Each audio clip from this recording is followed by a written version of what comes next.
White people. Question. What does it feel like to be white? Especially if you're white in America. How it feels to be white. Imagine being a race that you're not allowed to be proud of. Genuinely asking, what are the things? Maybe I'm just missing part of this. If I put up that I'm proud to be white, people would comment that I'm the most racist person in the world. Not the most, but I definitely, again, would have questions like, what qualifies this? What is the pride from? Imagine being blamed for something that you were never a part of.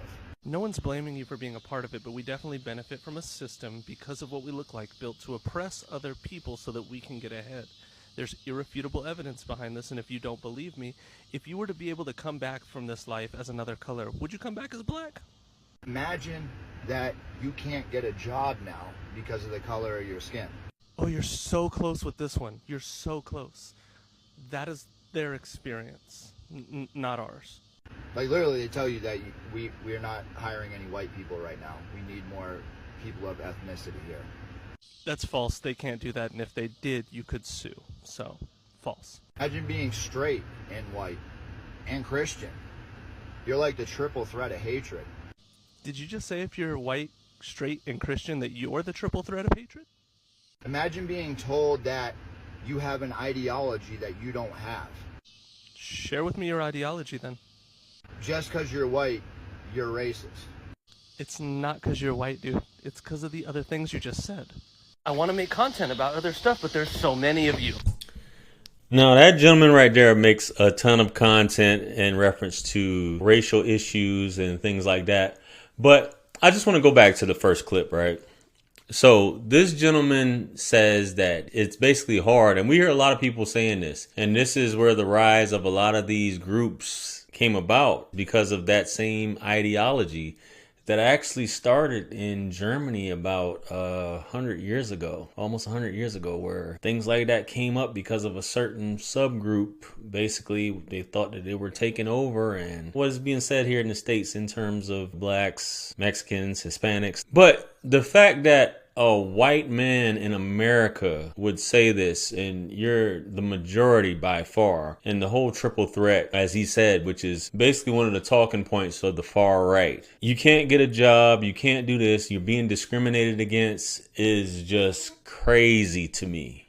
It's just bananas to me. Guys, we all know when it comes to these things, there's a reason for affirmative action, which some people believe you should just do away with affirmative action. Some people feel like there should have never been desegregation. They said that things still should have been segregated here in the States. People were pro-apartheid when it comes to these things. And some people feel like both sides were better off during these times. Now, you have to come to terms with something, which I think a lot of people ignore, is the fact that black people were owned not too long ago, not even 2 centuries ago, not even 2 centuries ago. Black people were property here in the States. So that's just not something that a lot of people get over. And obviously the country was built on certain principles that were not designed for people other than white Anglo-Saxon Protestants. And that's just the nature of it. So if you're feeling like you're not being able to perform in a certain way, or you're being discriminated against, or you're not being able to get a job because you're a white man, it's just crazy to me. And I see why he got a lot of flack and the video is no longer available. The guy titled this video here, Victim Mentality,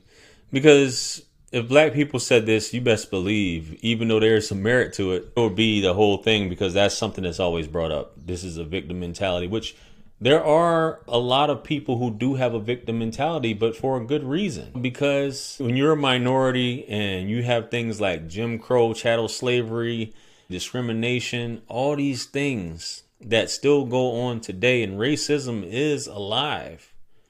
And anybody who doubts that is just being willfully ignorant. But anyway, I wanted to play a clip by Grant Cardone, who's a real estate investor. He's a white guy of Italian descent, I'm assuming, based off his name. Very successful white man.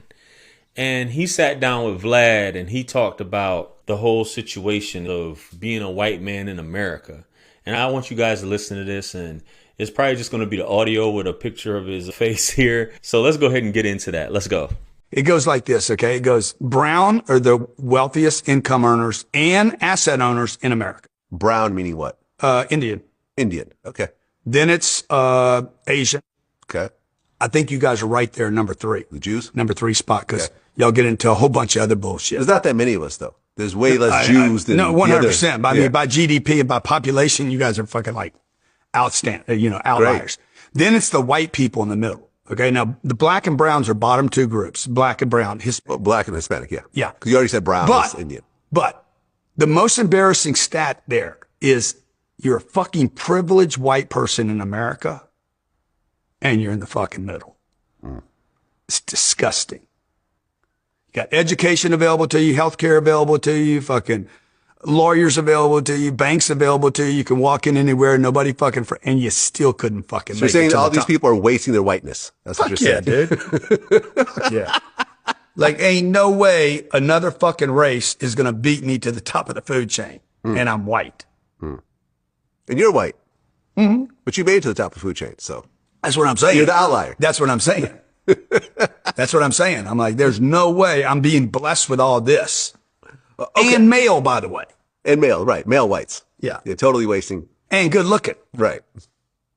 No, I think Grant Cardone, he hit it on the head, man. He said something that, and this is a multi-millionaire, a successful white man who's saying, I'm at the top of the food chain and I'll be damned if any other race is going to be able to beat me at my own game in my own country. It's just not going to happen. And you heard Vlad say, well, you are white. And he was like, exactly, that's my point. And Vlad, for those of you who've never seen Vlad is Eastern European of Jewish descent. This is something that's very big that he's saying. Grant Cardone is laying it out there. And from my understanding, based off what I've read about him and what I've heard about him, he comes from humble beginnings. I believe he's from Louisiana originally, and he worked his way up to this point where he's a huge real estate investor making bank out there. And this is a white man saying this. I mean, anyway, I got another clip here I want to play for you guys. Let's go. Imagine being a race that you're not allowed to be proud of. That's how it feels to be white. If I was to make a post on Facebook and I said I'm proud to be white, I'd be the most racist person there was. That's how it feels to be white. Imagine being blamed for things you were not even a part of. That's how it feels to be white. We have all these occasions throughout the year. We have Black History Month. We have Juneteenth. We have Pride Month. If we was to celebrate being white, that'd be a no-go.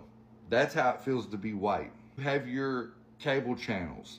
You have BET, Black Entertainment. If we created a channel that was called WET, White Entertainment, that'd be a no-go. That's how it feels to be white. If we speak up on racism, we're hated by some of our own kind and other races. That's how it feels to be white. Have the day you deserve. Very interesting. And I believe he's referring to those white liberals or the white liberal tears that people talk about. And you hear this a lot from what he's saying. Why should I be blamed for something my ancestors did or people my own color did? And that's a whole different, you can go down a rabbit hole talking about this and how the color of your skin in America does matter. And just saying that you have all these holidays, you have this, you have that.